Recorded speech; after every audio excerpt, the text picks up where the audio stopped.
말씀 데살로니가전서 5장 16절에서 18절 말씀이고요. 누가복음 17장 11절에서 19절 말씀입니다. 데살로니가전서 5장 16절에서 18절이고요.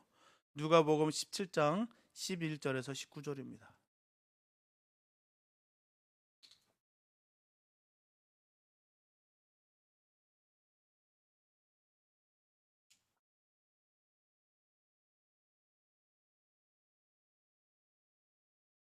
데살로니가전서 5장 16절부터 18절이고요. 누가복음 17장 11절부터 19절 말씀입니다. 먼저 데살로니가전서 5장 16절부터 18절 먼저 우리 한 목소리 함께 합독하시겠습니다. 시작.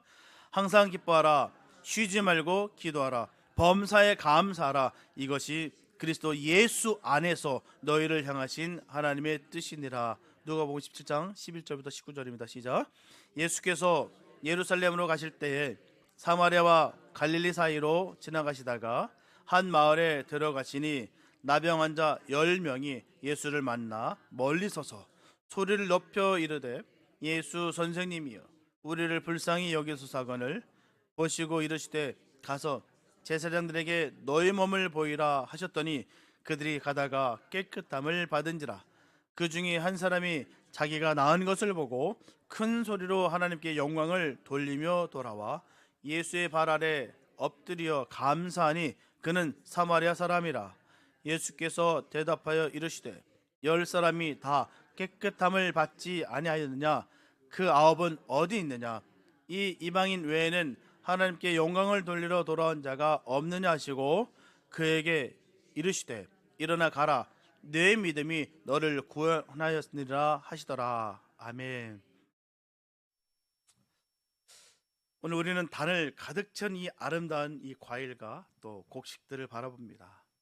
농부의 땀과 수고가 담긴 결실이자 또 지난 한 해 동안 변함없는 그 햇빛과 비와 공기를 공급하신 그 하나님의 그 신실하심의 증거입니다. 우리는 이 풍성함을 보면서 하나님 감사합니다라고 고백합니다. 하지만 솔직한 마음으로 우리 자신을 한번 돌아봤으면 좋겠어요. 우리 눈에 단의 풍성함을 보지만 우리의 마음은 혹시 결핍을 향하고 있지는 않습니다. 화려하게 쌓인 과일 바구니와 대조적으로 여전히 비어있는 내 삶의 자리, 또 아직 채워지지 않는 기도의 제목들, 해결되지 않은 관계의 문제와 또 건강의 어려움이 더 크게 보이지는 않으십니까? 우리는 그 어느 시대보다도 풍요로운 시대를 살고 있지만 정말 너무나도 아이러니하게도요, 그 어느 때보다도 감사를 잃어버린 시대를 살아가고 있습니다. 감사는 소유에 많고 적음이 있지 않다는 것을 알면서도 불구하고 우리의 감사는 너무나 쉽게 상황과 조건의 지배를 받습니다. 그래서 오늘 사도 바울이 데살로니가 교회 성도들에게 보낸 이 권면은 2000년이 지난 우리에게 더욱 무겁게 도전적인 말씀으로 다가옵니다. 항상 기뻐하라, 쉬지 말고 기도하라, 범사에 감사하라. 이것이 그리스도 예수 안에서 너희를 향하신 하나님의 뜻이니라. 범사에 감사하라. 범사에 감사하라. 이것은요, 좋은 일이 있을 때 감사하라는 격언이 아닙니다. 덕담 아니에요. 감사할 조건을 찾아보라는 긍정적인 조언도 아니에요. 이것은 우리의 감정과 상황을 뛰어넘는 그리스도 예수 안에 있는 우리를 향한 하나님의 뜻이며 포기할 수 없는 명령입니다. 어떻게 이것이 가능할까요? 어떻게 슬픔 중에도 감사하고 실패 중에도 감사하며 심지어 모든 것을 다 잃어버린 그 고통 속에서도 감사할 수가 있단 말일까요? 오늘 우리는 이 불가능하게 보이는 이 명령의 비밀을 예수님을 만난 10명의 나병 환자 이야기를 통해서 발견하고자 합니다. 그리고 이 말씀을 통해서 조건에 마인 정말 세상적 감사를 넘어서 하나님의 뜻을 이루는 하늘의 감사를 회복하는 복된 시간 되시길 예수의 이름으로 축복합니다. 첫째, 은혜의 기적은 있으나 기적에 대한 감사는 실종됐어요. 오늘 두 번째 본문인 누가복음 17장은요, 우리에게 매우 익숙하면서도 불구하고 충격적인 감사의 실종 사건을 보여주고 있어요. 예수님께서 예루살렘으로 향하던 길에 사마리아와 갈릴리 경계 한 마을에 이르셨어요. 그곳에서 10명의 나병 환자가 예수님을 만나게 됩니다. 여러분, 당시 나병 환자가 어떤 의미였는지 우리 깊이 한번 생각해 봤으면 좋겠어요. 그건 단순히 병자 아닙니다. 병을 얻어서 고통 중에 있는 사람들, 그 뜻이 아니에요. 그들은 죽은 자와 같았습니다. 피부가 썩어 들어가고 감각이 마비되는 육체의 고통은 그냥 시작에 불과해요. 그것 또한 너무너무 어마어마한 사건이고요, 끔찍한 일들입니다. 몸이 썩어가고요, 뼈가 부서지고요, 모든 감각이 마비된다는 게 얼마나 고통스러운 일입니까? 상상도 할 수 없는 일이겠죠. 그런데 시작에 불과하다는 거예요. 왜요? 율법에 따라서 그들은 부정하다 선고를 받았어요. 그래서 그 공동체에서 완전히 추방됐습니다. 사랑하는 가족의 손도 잡을 수 없고요, 함께 식사할 수도 없습니다. 사람들은 그들을 혐오하고 돌로 던졌어요. 재수없다고, 부정하다고, 끔찍하다고, 저주받은 것들이라고 하면서 그렇게 그들을 끌어냈습니다. 그래서 그들은 살아있으나 산 것이 아니에요. 비극 중에 비극 아니겠습니까? 살았으나 산 것이 아닌 인생들, 얼마나 무섭습니까? 이게 하루 이틀 안에 끝날 일도 아니고 정말 숨이 떨어지는 그 순간까지 저주 가운데 머물러 있는 인생들, 얼마나 끔찍합니까? 사랑하는 사람들과 함께 할 수도 없고요, 아니 함께 하는 것은 고사하고요, 가까이 가지도 못합니다. 돌에 맞아 죽어요. 돌에 맞아 죽어도 아무런 제재가 없습니다. 그런 그들이 멀찍이 서서 마지막 남은 모든 힘을 다해서 외칩니다. 예수 선생님이여, 우리를 불쌍히 여기소서. 이것은 단순한 요청이 아닙니다. 절망의 그 벼랑 끝에서 붙잡는 유일한 동아줄, 바로 영혼의 절규였다는 거예요. 정말 벼랑 끝에서 서 있는 기분이 어떻겠습니까? 한참 밟지도 못합니다. 그냥 그 실수로 영혼이 떨어져 버립니다. 그걸 갖고 우리는 절체절명이라는 표현을 하고 있어요. 정말 아무것도 남았지 않은 인생입니다. 그때 부르짖는 거예요. 그들의 절박함을 들으신 예수님께서 말씀하시기를, 가서 제사장들에게 너의 몸을 보이라. 놀라운 것은요, 그 말씀 속에서는 어떤 치유의 행위도 안수도 선포도 없었다는 사실이에요. 내가 나았다 말씀하시지도 않았습니다. 안수하시면서 내 죄가 나았다, 네 병이 나았다, 뭐 엄청난 퍼포먼스 하면서 그런 것도 아닙니다. 단순히 가서 제자들에게 너의 몸을 보이라, 그 한 말씀 하셨어요. 그럼에도 불구하고 이 10명의 환자들은 그 말씀을 믿고 순종하여서 제사장에게로 발걸음을 옮겼습니다. 다른 곳으로 간 게, 에이 뭐 저래, 예수가 뭐라 듣는 척이라 하든지 아니면 낫는다고 뭐라고 선포라도 해주지, 뭐야 가서 제사장은 우리가 몰라? 제사장들 가고 싶어서 가고 싶은데 그 사람이 날 만나 주긴 하겠어. 돌이나 받지. 아니 핑계 될 것 같으면 다른 핑계라도 대고 그럴싸하게 되지, 시간 없어 나 다음에 보자라든지 여러 핑계거리도 많건만 이게 뭐야. 가서 제사장들에게 가서 너의 몸을 보여. 그런데도 불구하고 그걸 믿고 순종했다는, 그 발걸음을 옮겼다는 것입니다. 그리고 성경은 짧고 극적으로 기록합니다. 그들이 가다가 깨끗함을 받은지라. 상상해 보시기 바랍니다. 한 걸음 한 걸음 내디딜 때마다 문드렸던 그 살이 새살이 돋아나고 감각 없던 그 손끝 발끝에 피가 돌기 시작한다는 것입니다. 그들은 서로의 얼굴을 보면서 환호성을 질렀을 거예요. 참 생각해 봅니다. 날 때부터 장애를 얻은 것과 시간이 지난 후에 장애를 얻어 고통을 겪게 되는 것이 더욱 힘들고 저는 어렵다라고 생각합니다. 애지당초 처음부터 볼 수 없다든지 듣지 못한다든지 걸을 수 없다든지 한다면은 그 또한 뭐 고통스러운 일이겠습니다. 그러나 잘 보고 잘 듣고 잘 말하던 잘 뛰던 그가 아무것도 할 수 없는 존재가 됐다 생각하면 혹시 힘들 것 같지 않습니까? 왜요? 일단 맛을 봤기. 그래서 이들의 삶을 볼 때에 참 우리가 가늠할 수 없는 그 고통을 우리가 깨닫게 된다는 거예요. 우리는 그런 경험 해본 적 없지 않습니까? 그런 일을 겪어본 적 없지 않습니까? 그러다 보니 이들을 생각할 때 쉽게만 생각할 수 없다는 것이죠. 수년 만에 혹은 수십 년 만에 처음으로 느껴보는 이 정상적인 몸의 감각, 이것은 그들의 인생이 송두리째 뒤바뀌는 존재 천지개벽과도 같은 기적이었어요. 늘 저주 가운데 손가락질 당하고 돌 맞으면서 그리고 가족들에게 철저하게 배신당하고 버림받았던 그들이었는데 다시 정상적인 몸이 된다는 것이 얼마나 큰 사건이겠습니까?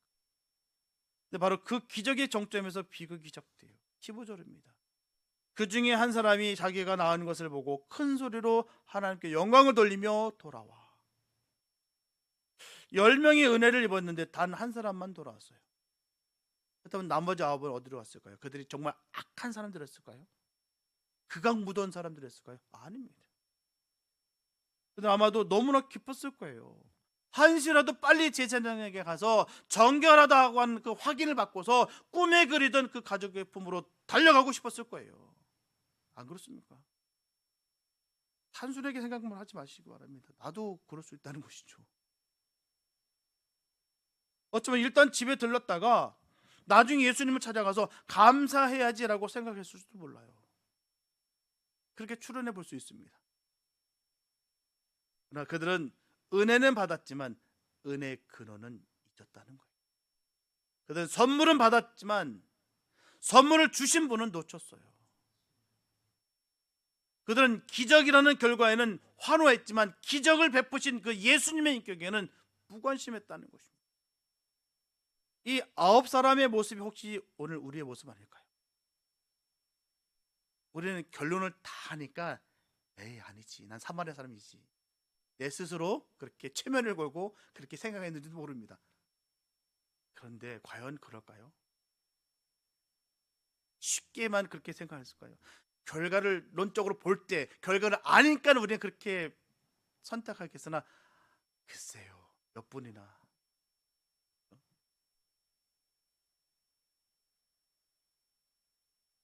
주님 이 문제만 해결해 주세요, 이 병만 고쳐주세요, 간절히 부르짖고 매달리다가 막상 응답을 받고 나면 언제 그러냐는 듯 주님을 잊어버리고 다시 세상의 기쁨을 향해 달려가고 있지는 않습니까? 저는 그런 분들 많이 봤어요. 아유, 정말 이 병만 낫게 해주신다면 정말 내가 뼈를 묻겠습니다. 뼈를 묻긴 뭘 묻어요? 다시는 내가 죄 짓지 않겠습니다. 죄 무릎 앞에서 싹싹 빌어요. 막. 그런데 조금 먹고 살만해지니까 싹 돌변해. 너무나 봅니다. 그 모습 보면서 저는 기겁을 해요. 저 모습이 바로 내 모습이지. 그게 우리의 모습이고 그게 내 모습이에요. 안 그럴 것 같죠?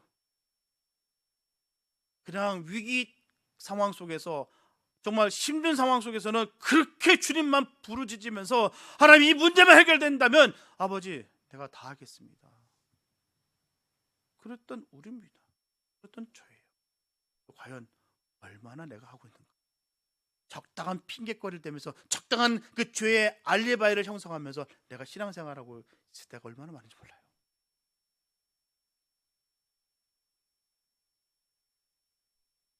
예수님의 탄식, 이 질문이 오늘 우리에게도 동일하게 들려옵니다. 10사람이 다 깨끗함을 받지 아니하였느냐? 그 9은 어디 있느냐? 이 질문은 단순한 인원 점검이 아닙니다. 내가 너에게 베푼 은혜가 그렇게 가벼운 것이냐? 내가 너에게 원하는 것은 기적 자체가 아니라 기적을 통한 너와의 만남과 관계였다라는 아버지의 안타까운 마음이에요. 이것이 우리를 향한 하나님의 안타까운 마음이 아닌지 우리는 늘 점검하고 또 점검해야 될 줄 믿습니다.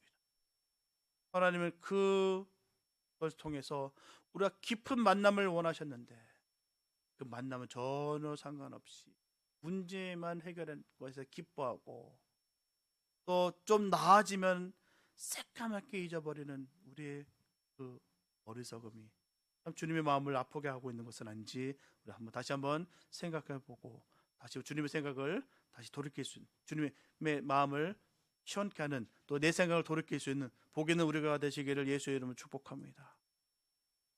둘째, 감사의 대상을 받고 되는 거예요.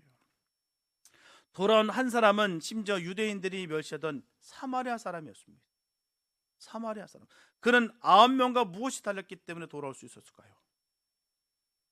그는 범사에 감사하는 신앙의 비밀, 즉 감사의 대상과 이유를 아는 사람이었다는 거예요.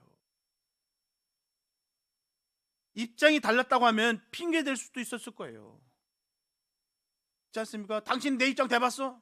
얼마나 많이 그 말씀 하시지 않습니까? 꼭 이렇게 서로 상담하는 가운데 꼭 그래요. 목사님은 내 입장 대보지 않아서 몰라요. 그럴 때 참 많아요. 그럼 속상해요. 그러면 내가 그 입장 대보란 말이야 뭐야?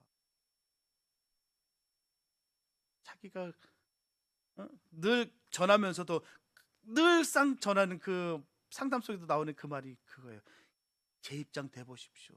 그 말이 나오나요? 내 입장 대보지 않아서 그러는 거예요. 이게 늘상 있는 일입니다. 그러니까 지금 상황에 보십시오.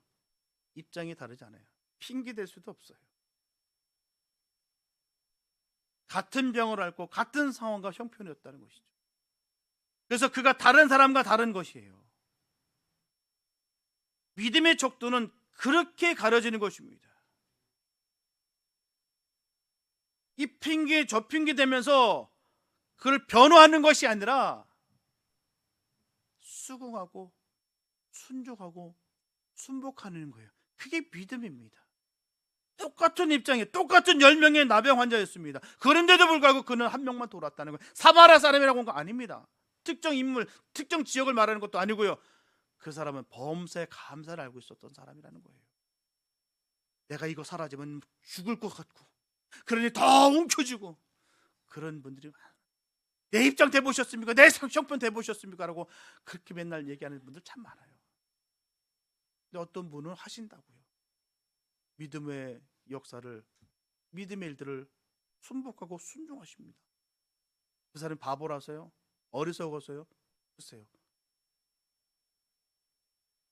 사람 지식으로, 사람의 생각으로 그렇게 볼 수 있겠으나, 세상적인 잣대로는 그렇게 볼 수 있겠으나 하나님 보시기엔 결코 그렇지 않습니다. 하나님은 늘 믿음의 사람들을 늘 보살피시고요, 관심 갖고 계시고요, 그들과 함께 하십니다. 믿는 그들과 함께 한다는 거예요. 앞서 읽은 데살로니가전서 5장 18절에 보면 범사에 감사라는 그 말씀은 헬라 원문에 보게 되면 모든 상황 안에서 감사하라는 뜻이에요. 모든 상황 안에서. 이것은 모든 상황에 대하여 감사하라는 말과는 좀 미묘하지만 매우 중요한 차이가 있어요. 뭐뭐에 대해서, 뭐뭐 안에서.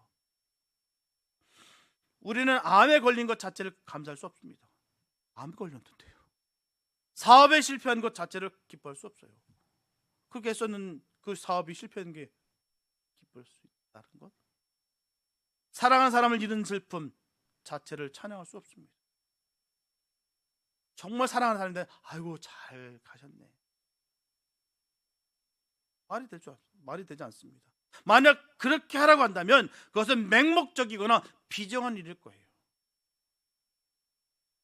성경 우리가 암에 걸린 고통 속에서 여전히 나를 붙드시는 하나님의 손길을 인하여 감사할 수 있다라고 말하는 거예요. 암 자체를 말하는 것이 아니라 그 고통 속에서 여전히 신실하게 나를 붙드시는 그 하나님의 손길을 인하여 나는 감사할 수 있다. 그 은혜가 있기를 바랍니다. 주님의 사랑을 깨닫고 주님의 사랑을 공급받는 믿음의 사람들은 이 말씀이 무슨 뜻인지 알아요. 도저히 세상적인 생각으로는 이거를 극복할 수 없는 일인데 주님 안에 거하다 보니 아무렇지도 않은 거예요. 문제 해결이 된 것도 아니에요. 아무 변화된 것도 아닙니다. 그런데도 불구하고 마음에 기쁨과 평안이 넘쳐요. 이게 바로 인하여 사업에 실패한 절망의 잿더미 속에서 모든 것을 협력하여 선을 이루실 하나님을 신뢰하며 감사할 수 있다는 말이에요. 이것이 바로 구약의 선지자 하박국의 위대한 감사 고백입니다. 하박국 선지자는 민족의 멸망이라고 하는 그 절체절명의 그 위기 앞에서 이렇게 노래하고 있어요. 비록 무화과나무가 무성하지 못하며 포도나무에 열매가 없으며 감람나무에 소출이 없으며 밭에 먹을 것이 없으며 우리의 양이 없으며 외양간에 소가 없을지라도 나는 여호와로 말미암아 인하여 즐거워하며 나의 구원의 하나님으로 말미암아 인하여 기뻐하리로다. 이게 믿음의 고백입니다. 하박국이 감사하는 이유는요, 무화과나무 열매나 외양간의 소가 아니었어요. 그의 감사는 조건과 소유에 뿌리 내리고 있지 않았습니다. 그의 감사는 없을지라도 그럼에도 불구하고 역사하시는 하나님, 그 하나님 자신에게 있었다는 거예요. 이것이 바로 범사의 감사입니다. 나쁜 일이 터졌는데 뭐가 그렇게 기쁘다고요? 안 그렇습니까? 그게 드러내고 자랑할 일도 아니고요. 그런데도 불구하고 하나도 근심 걱정이 되지 않아. 평안해. 많은 것을 내가 움켜쥐고 있다고 해서 평안하다? 기쁘다? 아닙니다. 그걸로 채워지는 거 아니에요. 가져보신 분들은 다 알 거예요. 내가 많은 것을 다 잡았다 하더라도 늘 부족합니다. 뭐 갖고 싶어요. 채워지지 않아요. 절대로 인간은 그걸로 채워지지 않는 존재입니다. 그걸로 위로받을 수 있는 존재가 아니에요. 그거 없어도요, 성도는요 기세입니다. 한 개도 안 부러워요. 그거 없어도 상관없어요. 나는 왜? 주님이 있으니까.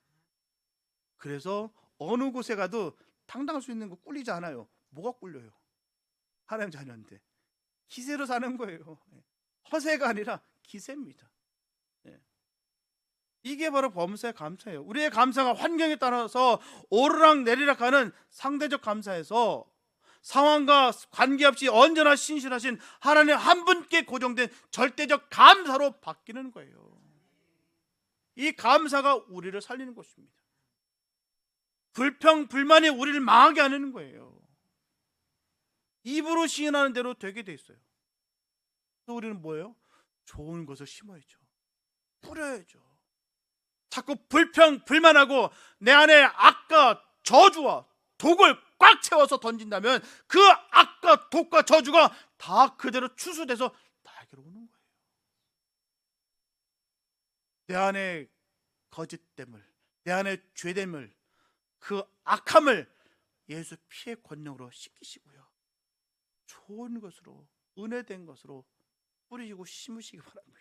크게 오는 거예요. 그래서 믿음의 종들은, 믿음의 사람들은요, 그 은혜가 넘치고요, 감사 넘치는, 그래서 그 복된 것이 우리에게 오는 거예요. 왜요? 주님과의 관계가 바로 감사로 나타나게 된다는 것입니다. 주님의 관계가 중요해요. 주님의 관계가 무너지면요, 감사가 싹 사라, 신기하게 놀라워요. 근데 은혜 충만하잖아요. 감사가 넘칩니다. 그게 바로 증거예요. 영적인 문제는요, 절대로 속일 수가 없습니다. 삶을 통해서 그대로 나타나게 돼요. 저번에 그렇게 기도도 많이 하고 그렇게 뭐 예배도 많이 드는데 맨날 얼굴이 그렇게 죽상해요. 왜일까요? 우리는 답을 다 알아요. 저분은 볼 때마다 참 밝아. 볼 때마다 예수님 만나는 것 같아. 왜일까요? 딱 드러나게 돼 있어요. 주님과 함께하는 삶은 언제나 감사 기쁨이 넘치게 돼 있어요. 늘 주님 안에 거하시기 바랍니다. 주님으로 인하여 감사할 수 있는 거예요. 어떤 것으로도 이 기쁨 뺏기지 마시기 바랍니다. 주님과 함께라면 만사 형통이에요. 9명의 감사는 질병이 나았다는 사건에 머물렀습니다. 그래서 그 사건이 해결되자 예수님은 더 이상 필요치가 않았어요. 왜요? 자기들이 원하는 바 다 얻었거든. 필요치가 않습니다. 그러나 한 사람의 감사는 나를 고쳐주신 분이라는 이 인격을 향했어요. 그는 자신의 환경이 바뀐 것보다도 자신을 불쌍히 여겨주신 그 주님을 만나는 것이 더 기뻤어요. 우리는 모든 삶에서 꼭 이와 같은 신앙의 자세를 가져야 될 줄 믿습니다. 사건이 중요한 것이 아니라 그 일들 뒤에 역사하시는 예수님을 보고 붙잡을 수 있게 되시기를 예수 이름으로 축복합니다.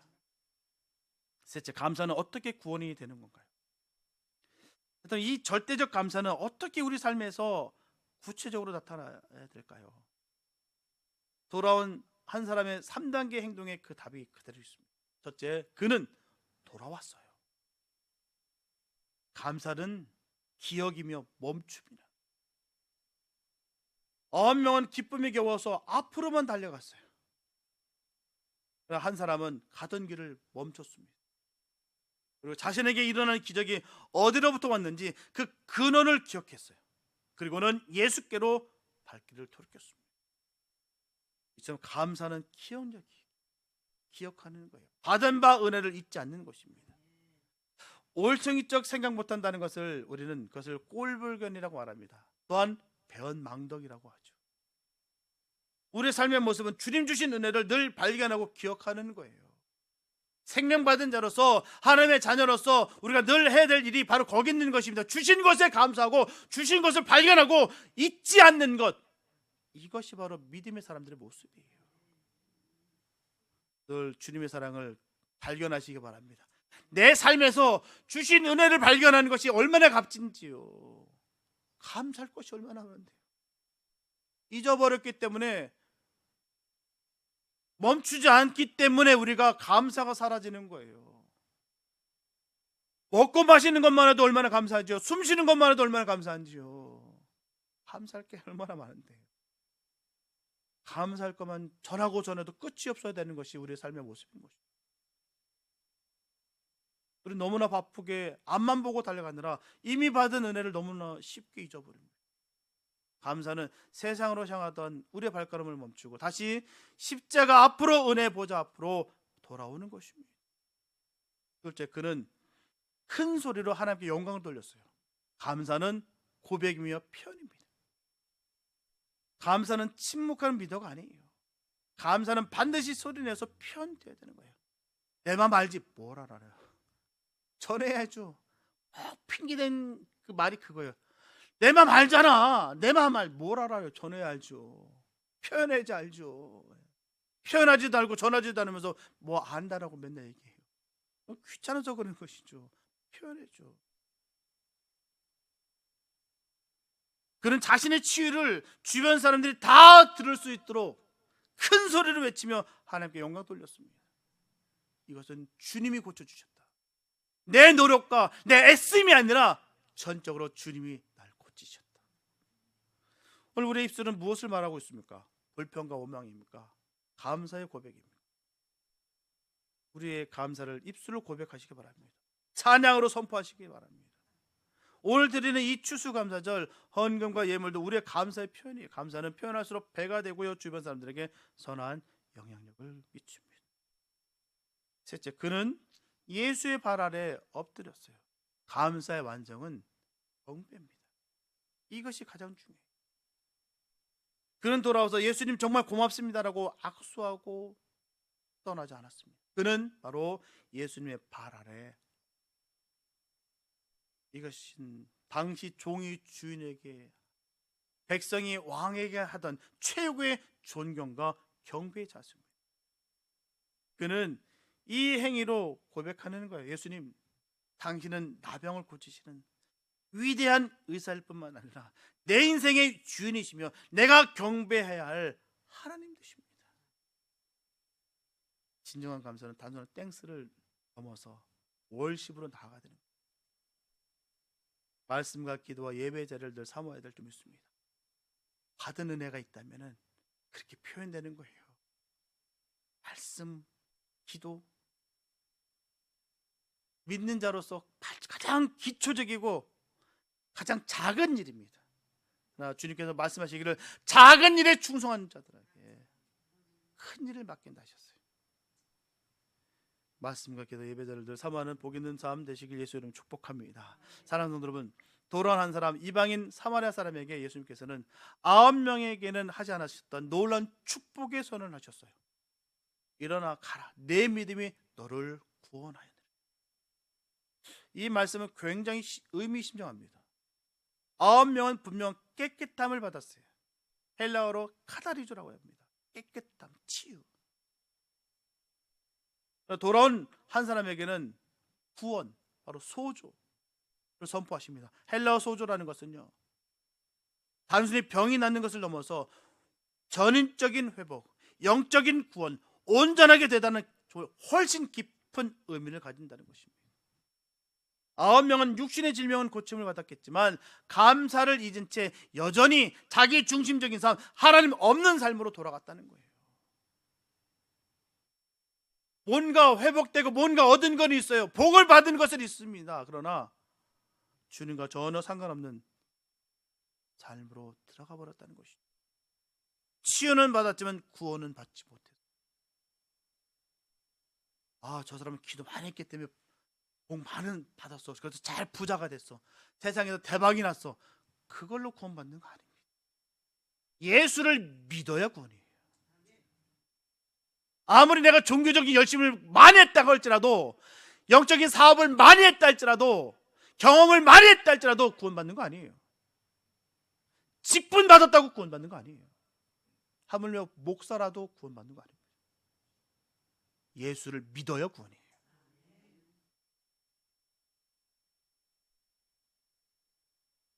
돌아온 한 사람은 육체의 자를 치유를 넘어서 주님과의 인격적인 만남, 감사의 경배를 통해서 그의 영혼이 온전하게 되는 참된 구원을 선물로 받았다는 것입니다. 2025년 추수감사를 맞이한 우리는 지금 어디에 서 있습니까? 은혜는 받았지만 감사는 잊은 채 더 많은 것을 얻기 위해서 세상으로 달려간 9사람이십니까? 아니면 지금 나의 상황이 어떠하든지 나를 불쌍히 여기신 그 주님의 은혜를 기억하고 그 발 앞에 엎드려 경배하는 그 한 사람입니다. 지난 한 해 풍성한 결실을 주셨다면 그로 인해 감사하시기 바랍니다. 하지만 혹시 내 삶이 하박국의 고백처럼 무화과 나무가 마르고 외양간이 비어있는 것 같은 고난 중에 있다 할지라도 그 모든 상황 속에서도 여전히 나를 사랑하시고 나와 함께 하시는 구원의 하나님, 그 한 분만으로 인하여 감사하기로 결단하시기 바랍니다. 바로 거기 있는 거예요. 비밀이 거기 있습니다. 주님으로 인하여, 주님 안에 거하여 사시기 바랍니다. 주님으로 인하여 살아간다면 부족함이 없어요. 부족함 없는 삶을 살아가는 것이 가장 복받는 삶의 모습입니다. 아무리 내가 세상에서 성공하고 세상에서 많은 것을 움켜쥐었다 할지라도 부족함을 느끼고 살아가는 것만큼 불쌍한 것이 어디 있습니까? 세상에 수많은 가난한 사람들 많습니다. 다들 부러워한다고 하지만 삶은 너무나 가난한 사람들이 얼마나 많죠. 그러나 정말 믿음의 사람들은요, 세상 것을 다 품었습니다. 왜요? 주님이 내 안에, 내가 주님 안에 거하니 온 세상이 다 내 것입니다. 주님의 것이 내 것이에요. 그래서 우리는 부족함이, 기쁨이 충만한 것입니다. 비록 불편할 수는 있습니다. 세상 것이 없어 불편할 수 있겠으나 그러나 그게 전부는 아닙니다. 하나님으로 인하여 늘 기쁨이 충만하시기 바랍니다. 감사가 넘치기 바랍니다. 그래요, 범사에 감사라는 주님의 뜻을 온전히 이루어서 9명의 치유에 머무는 신앙이 아니라 돌아온 한 사람의 참된 구원에 이르는 저와 여러분들 다 되시기를 예수님의 이름으로 축원합니다. 기도합니다. 사랑하는 주님, 감사합니다. 아버지, 정말 감사가 진짜 감사되기 원합니다. 너무나 기쁘고 즐겁고 행복해서 감사가 터져나오는 복된 삶 되게 하여 주시옵소서.